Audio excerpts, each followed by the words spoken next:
ქობულეთის ცენტრალურ პარკში თებერვალში დაზიანებული ამფითეატრი ამ დრომდე არ არის აღდგენილი. საკითხს დღეს ერთიან ნაციონალურ მოძრაობაში გამოეხმაურნენ.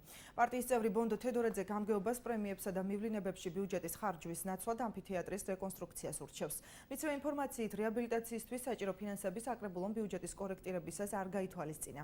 ქობულეთის გამგებლის მოადგილე ამბობს, რომ ამფითეატრის რეკონსტრუქციის პროექტი უკვე მზად არის და სამუშაოები რამდენიმე დღეში დაიწყება. რატი მეგრელიძის მტკიცებით ქობულეთს ახალი ამფითეატრი ივლისის ბოლოს ექნება. გამგეობა ნაგებობის აღდგენაში დაახლოებით 225,000 ლარს დახარჯავს.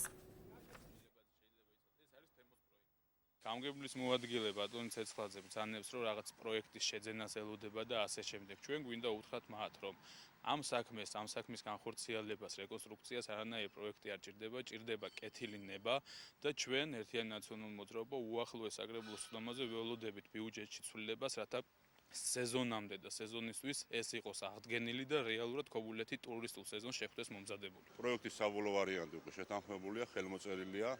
ეხლა ველოდებით, რომ ბიუჯეტში ცვლილება განახორციელო და თანხები მოვიძიოთ, რომელიც პროექტის ღირებულება სადღაც 225,000 ლარია და ამის შემდეგ ვფიქრობთ, რომ ქობულეთი არის საკურორტო ქალაქი და სადღაც ივნისის უკვე ბოლოს ეცდებით, რომ თვითონ ამფითეატრი იყოს დასრულებული.